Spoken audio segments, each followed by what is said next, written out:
Zone Europe sur Sensation. Bonsoir et bienvenue dans Zone Europe sur Sensation, une émission enregistrée au Parlement européen de Bruxelles et réalisée en association avec TV78. Voici le sommaire de ce nouveau numéro. L'eurodéputée Marie-Pierre Védrenne sera notre invitée, l'occasion d'évoquer avec elle les relations commerciales avec l'Union européenne. Stabilité politique, une économie attractive et un niveau de vie attrayant, l'accueil des réfugiés en Europe, nous verrons comment ça se passe chez nos voisins. Voyager dans l'assiette, le chef du restaurant parisien Le Sormani nous dévoilera sa recette de raviolis de veau aux truffes, une recette inspirée par ses racines italiennes. Mais tout de suite, que fait l'Europe dans notre quotidien? Alberto Bellivaca, chargé de mission Europe Direct en Seine-et-Marne, nous parle des droits des passagers aériens. Zone Europe. Michel Delpech, dans son morceau Vue d'un avion un soir, il chantait ainsi. D'ici le sable est blond, d'ici la mer est bleue, d'ici on pourrait croire que les gens sont heureux. La terre est un paradis vu d'avion. Cette invitation en voyage est formidable.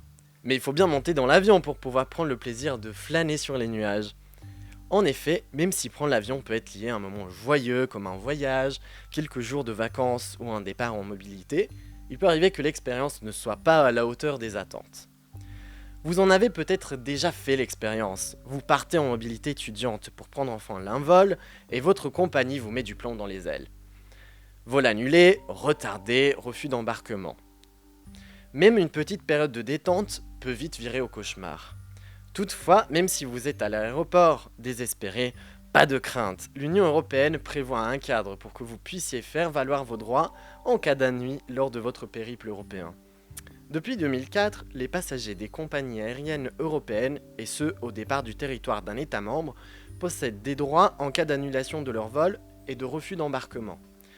Un règlement européen leur garantit en effet une compensation financière, un réacheminement sur un autre vol ou un remboursement du billet, ainsi qu'une assistance à l'aéroport.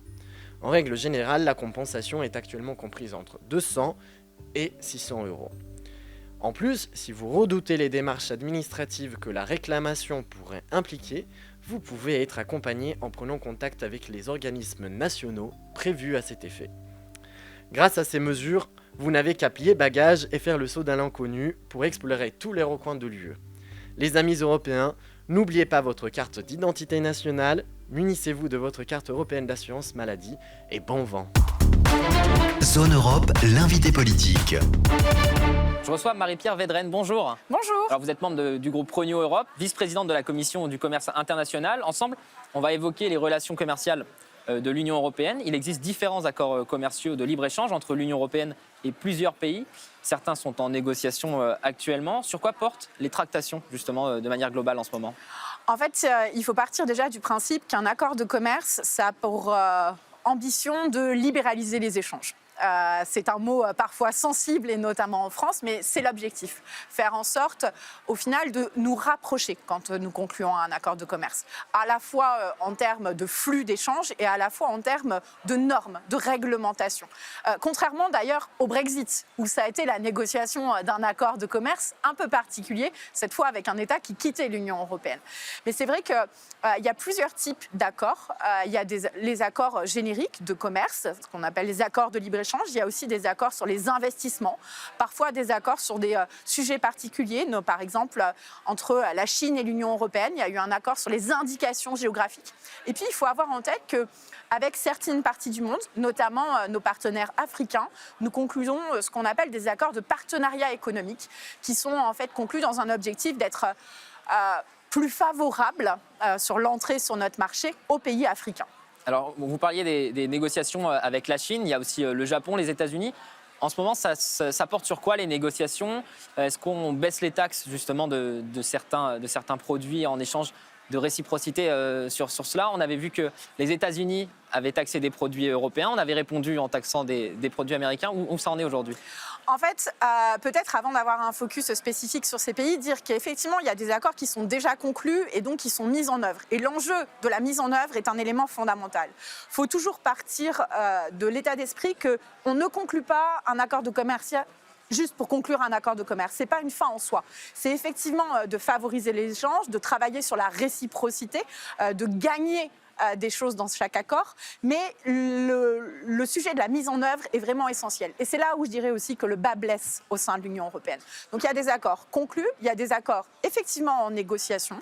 Par exemple, à l'heure actuelle, avec l'Australie, avec la Nouvelle-Zélande, nous échangeons avec ces pays dans l'objectif de conclure un accord de commerce. Il y a des accords qui sont déjà conclus et qui posent problème. L'exemple type, le Mercosur.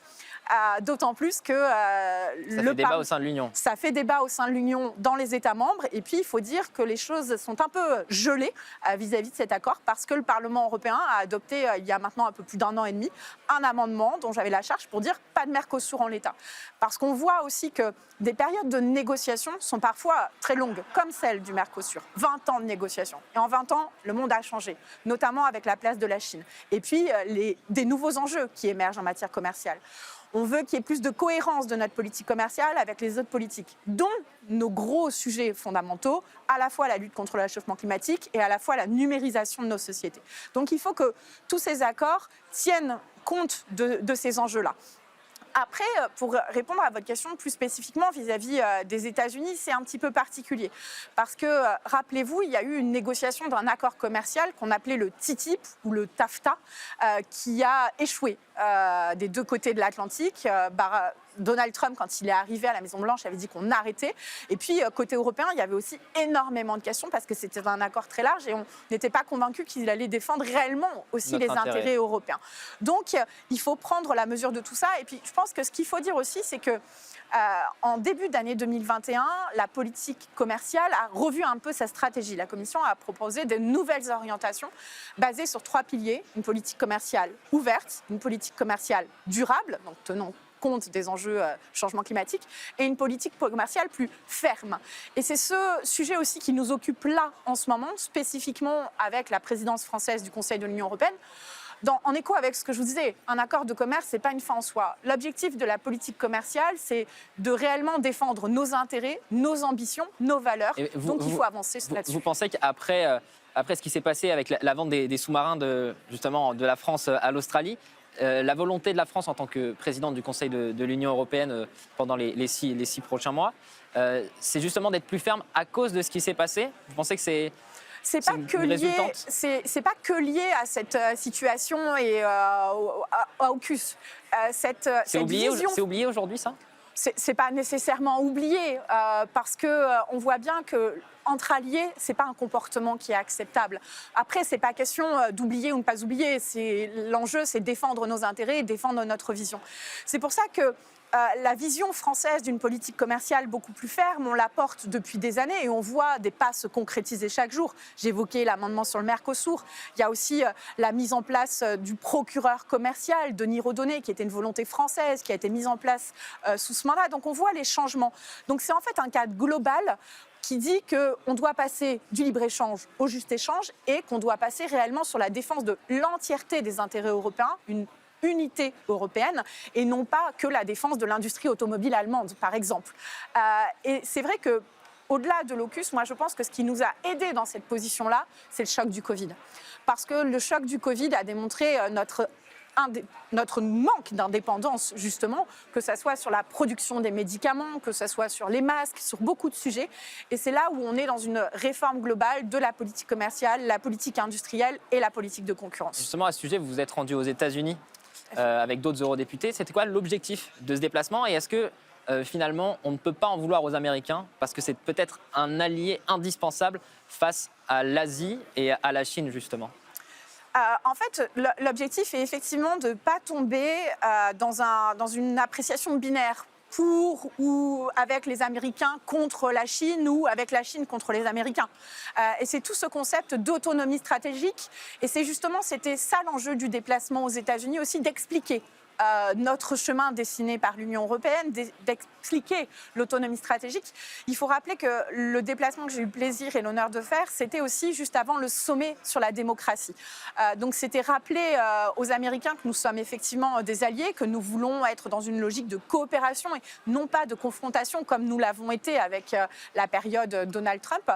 Mais c'était leur dire aussi que de manière assez ferme que parfois nous avons des sujets de différents.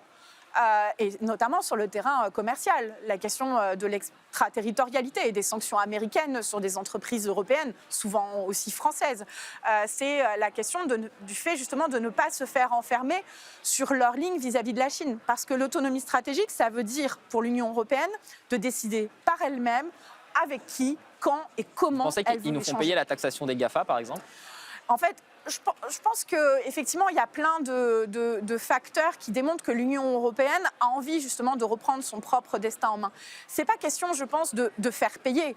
Et c'est légitime que les États-Unis veulent défendre les intérêts des Américains. Comme nous devons défendre les intérêts des Européens. Ah non, on ne l'a pas assez fait. On n'a pas été assez ferme. Et de ce manque de fermeté aussi... découle un manque de crédibilité. Et c'est pour ça que moi, tout mon enjeu dans la Commission Commerce International, c'est passer justement dans une logique d'ouverture qui est nécessaire. Et la logique de défendre un commerce international basé sur des règles, c'est extrêmement nécessaire. Mais on voit qu'on n'a pas cette capacité parce qu'on n'a pas les instruments déjà juridiques, les leviers, puis on n'a pas la volonté politique derrière d'aller dans ce sens-là. Pour être crédible, il faut savoir être ferme et il faut savoir défendre ses intérêts. C'est tout ce qu'on essaye de faire avec cette boîte à outils qu'on développe. Alors, on parle de commerce. Actuellement, le sujet qui est incontournable, c'est l'écologie. Quelle est la place aujourd'hui de l'environnement, du développement durable, justement, dans ces accords de commerce? Alors, c'est vrai que je n'ai pas précisé au début que les accords de commerce, il y a une partie effectivement commerciale pure avec la question de la libéralisation, les quotas, etc. Tout ça dans un objectif justement de favoriser les échanges. Et puis, il y a aussi ce qu'on appelle dans ces accords de nouvelle génération des chapitres dits développement durable. Développement durable, c'est au sens large qu'il faut l'entendre. C'est à la fois les questions relatives au changement climatique et notamment spécifiquement le respect des engagements signés dans l'accord de Paris, et puis la question des droits humains, des droits sociaux. Donc on demande, c'est vrai, beaucoup plus à nos accords de commerce, parce qu'on veut de la cohérence entre toutes nos politiques publiques. Donc il faut, c'est vrai, verdir notre politique commerciale. Ça passe à la fois par ces chapitres dits développement durable dans nos accords de commerce, et là on voit qu'il y a des faiblesses sur la mise en œuvre. Comment on contrôle?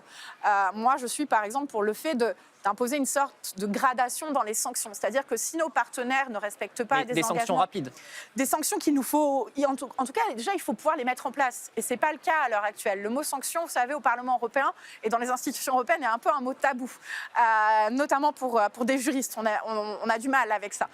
Mais on voit que justement, si on veut être crédible, si on veut être ferme, il faut avoir des leviers qui disent à nos partenaires, vous ne respectez pas les règles, donc ça a des conséquences.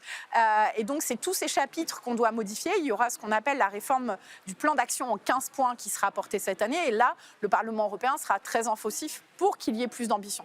Puis, au-delà, il y a ce levier dans nos instruments, dans nos accords commerciaux, puis il y a des leviers, ce qu'on appelle des mesures autonomes, c'est-à-dire la législation que prend elle-même l'Union européenne pour répondre à ces objectifs définis dans la loi climat. Et là, je citerai deux textes. Le mécanisme carbone d'ajustement aux frontières, qui a justement pour objectif de dire qu'on a des normes de production et des exigences qui sont de plus en plus fortes à l'intérieur de l'Union européenne, notamment avec tous les débats qu'on mène sur le paquet Fit for 55, atteindre justement les objectifs de neutralité carbone. Il faut faire en sorte que les produits qui rentrent sur notre marché, eux aussi, aillent dans cette logique, parce qu'on voit de la concurrence déloyale qui est déjà présente et qui augmentera, parce qu'on met en place à l'échelle de l'Union européenne un marché du carbone. Donc, il faut rétablir un petit peu les choses. Donc ça, c'est un gros enjeu aussi pour lutter contre le dérèglement climatique sous un volet commercial également. Un autre exemple, c'est l'instrument sur la déforestation importée.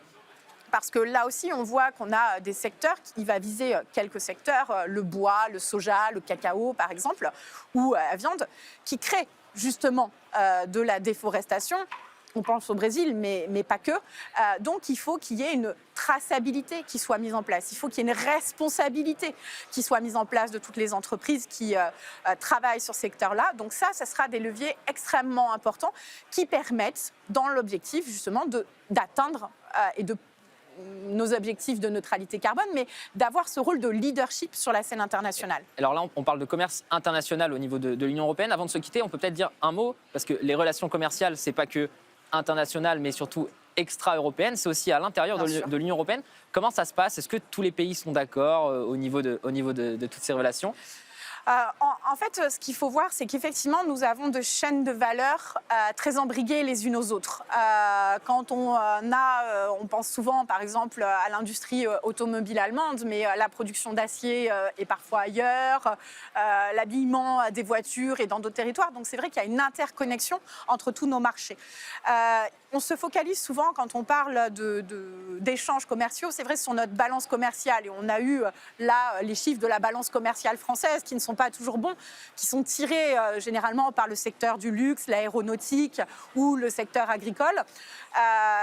Le choc du Covid a eu forcément un impact, donc il faut qu'on...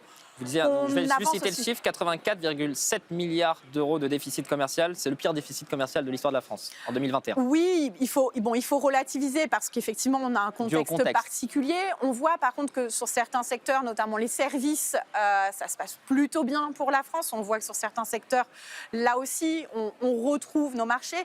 Il y a toutes les questions sur lesquelles nous avons travaillé sur l'attractivité aussi des investissements étrangers en France. Donc, moi, je pense qu'un chiffre comme ça n'est pas révélateur de la capacité de la France à la fois de prendre sa place, comme vous l'avez dit, à l'intérieur de notre marché intérieur européen et puis sur la scène internationale.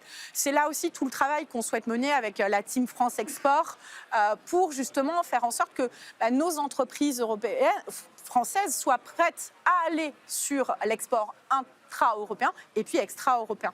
Donc tout ce travail est fait. Merci beaucoup Marie-Pierre Védrenne d'avoir été avec nous dans Zone Europe. Je rappelle que vous êtes membre du groupe Renew Europe et vice-présidente de la Commission du commerce international.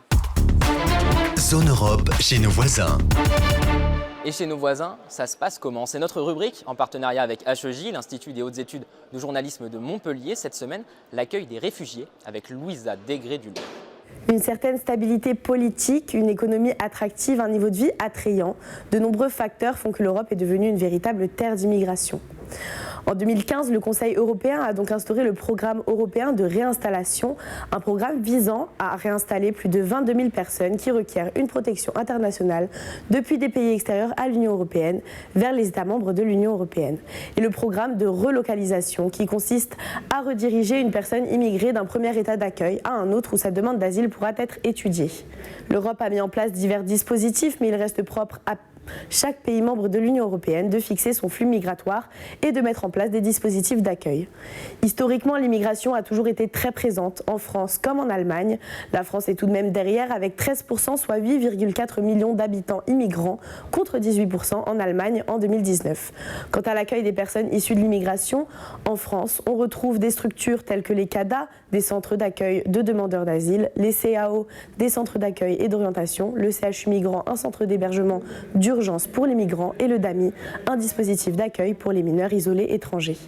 Le système allemand, lui, est quelque peu différent, certains parlent même d'un modèle pour la France, mais ce n'est pas dit, avec une politique sélective et répressive, il est cependant critiqué en Allemagne. Elle reste la première terre d'accueil pour les migrants en délivrant le plus grand nombre de droits d'asile. L'Allemagne est également en première ligne lorsqu'il s'agit de l'accueil d'enfants mineurs, malades ou non accompagnés. Zone Europe Voyage. On en vient maintenant à notre rubrique Voyager dans l'assiette. Cette semaine, le terroir italien est à l'honneur. Franck Potier Sodaro et Vincent Gutierrez du restaurant Sormani à Paris nous dévoilent leur recette des raviolis à la truffe. Bonjour, bienvenue chez Sormani, je m'appelle Franck Potier Sodaro et aujourd'hui on va vous concocter une recette à base de raviolis de veau, crème de petits marrons et truffes noires. Une recette imaginée juste après Halloween, et oui parce qu'en fait j'ai un enfant de 10 ans et à force de faire dans les citrouilles des petits dessins, on a cherché à faire une recette assez sympathique avec le potimarron et en plus c'est la saison du Périgord.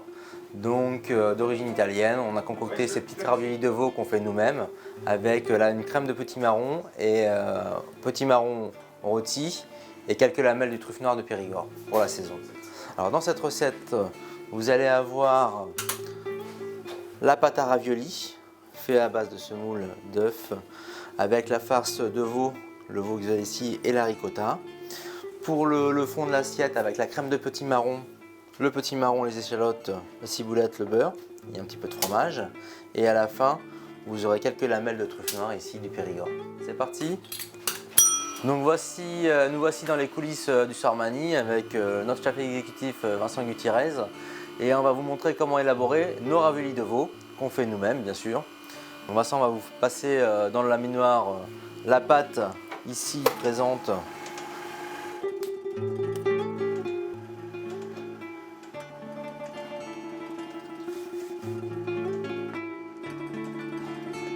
bien penser à fariner la pâte, pas trop, pas trop d'excédent de farine.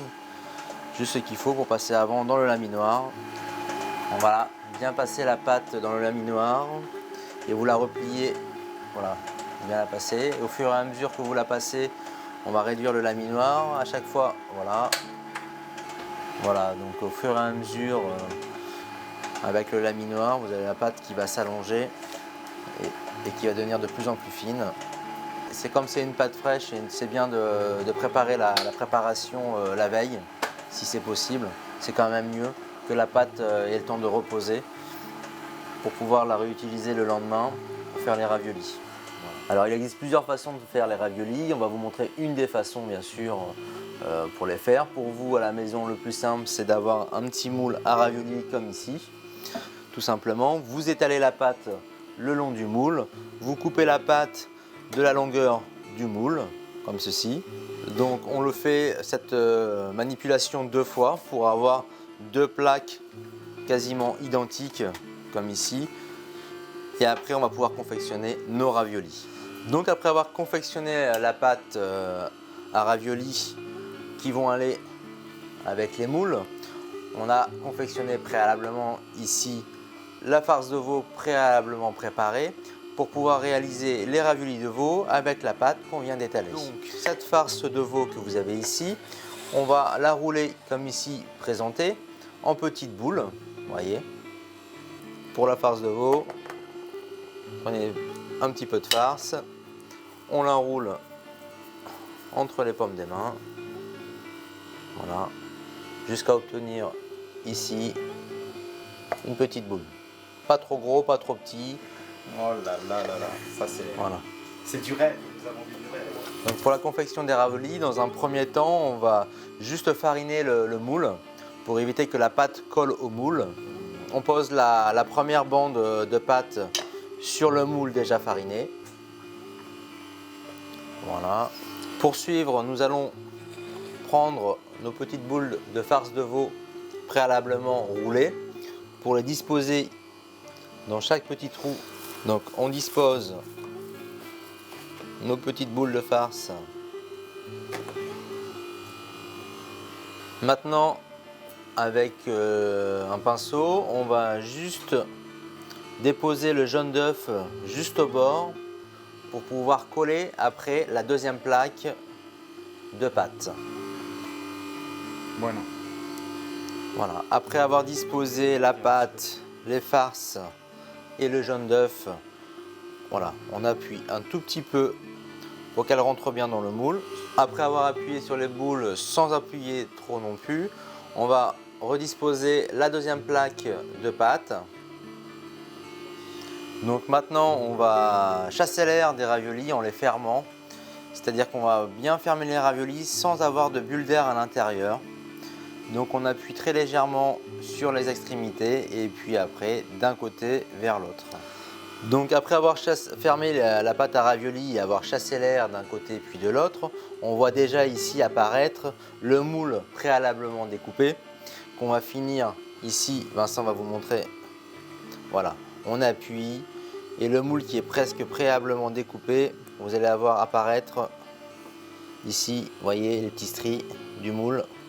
En appuyant bien sur le rouleau, on va enlever l'excédent de pâte autour. Voilà, donc après avoir enlevé en appuyant avec votre rouleau à pâtisserie sur le moule, avoir enlevé l'excédent de pâte autour, on va juste un tout petit peu fariner le plan de travail. Retourner la plaque à raviolis. Une fois retourné, vous allez voir ici apparaître en pré-découpé, juste ici, les pré-raviolis qu'on va terminer de découper à la main.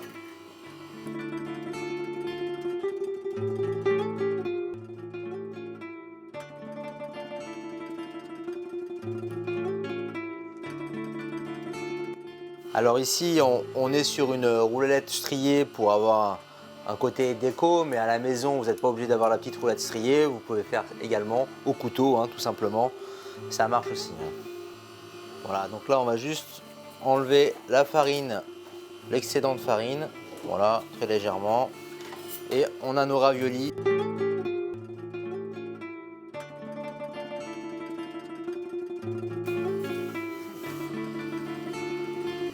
Voilà, après avoir confectionné nos raviolis, on va vous montrer dans notre cuisine comment on va cuire nos raviolis avec la crème de petits marrons qu'on aura préalablement préparée. Et on va vous montrer comment dresser l'assiette des raviolis de veau, petits marrons et truffes noires. Pour la confection de la crème de petits marrons, il vous suffit d'avoir un petit marron, ici tout près. Sinon, retour d'Halloween, si vos enfants ont fait des petits dessins dessus, ça fonctionne aussi. De l'échalote, un petit peu de beurre, du lait, de la crème et de l'huile d'olive. Sormani, of course. Donc vous faites revenir dans une casserole les échalotes juste suées au beurre avec le petit marron coupé en dés. Vous pouvez garder la peau si vous voulez, hein. Vous n'êtes pas obligé de l'éplucher. Ça donne un peu plus de goût à la confection de la recette et un filet d'huile d'olive. Le tout va cuire pendant une demi-heure avec un peu de lait et de crème, moitié lait, moitié crème. Tout ça pendant une demi-heure. Une fois que c'est cuit, vous le passez au bain-marie au Thermomix. Et pour avoir un résultat, Qui se trouve ici. voilà. Voilà, donc Vincent est en train de chauffer la crème de petits marrons qui va nous servir à faire le fond de notre assiette. Avec les billes de petits marrons ici pour la décoration. L'eau préalablement chauffée pour cuire nos raviolis. Voilà, donc là Vincent est en train de réchauffer la crème de petits marrons pour avoir une belle texture. Les billes de petits marrons pour la décoration. Juste ici, nous avons une casserole avec un peu de fond de veau et du beurre. Juste consommé de veau, effectivement Vincent. On va cuire ici nos raviolis de veau. Les plonger dans le consommé de veau pour leur donner une belle texture. Et juste avant, on va prendre la crème de petits marrons qui sera chaude pour dresser notre assiette. Donc la cuisson des raviolis, on plonge nos raviolis dans l'eau bouillante salée pour la cuisson. Et comme toute pâte, il faut bien les remuer délicatement, mais les remuer quand même pour ne pas qu'elles collent entre elles. Voilà, pour la cuisson de la pâte, il faut compter pour de la pâte fraîche comme ici environ 2 petites minutes. Petite astuce pour voir si la pâte est cuite. Vous voyez, regardez ici, elle commence à gonfler. Voilà, le ravioli commence à gonfler. Voilà, donc juste après cuisson, on va les sortir de l'eau. Bueno. Et on les pose. Voilà, là on pose nos raviolis dans notre consommé. Délicatement. Et on termine par une toute petite pointe de cerfeuil. C'est ce qui va nous donner la petite coloration, le cerfeuil dans l'assiette sur les raviolis. Et au final, un tout petit peu de parmesan.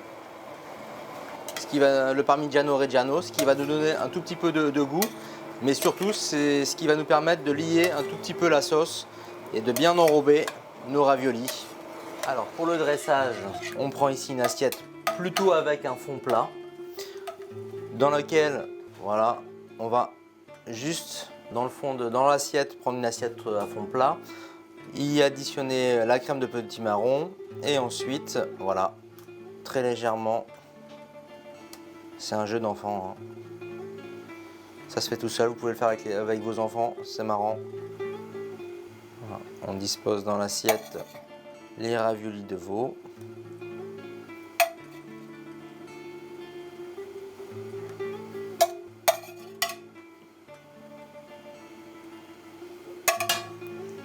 Voilà. Pour la décoration de l'assiette, les petites billes de petits marrons, on les parsème dans l'assiette. Voilà, donc la recette est bientôt quasiment terminée. C'est une recette que vous pouvez en l'état la faire pour Halloween. Pas obligé d'attendre la truffe noire pour faire la recette. Mais là, on va améliorer un petit peu le quotidien avec la truffe noire du Périgord que vous avez ici. Voilà.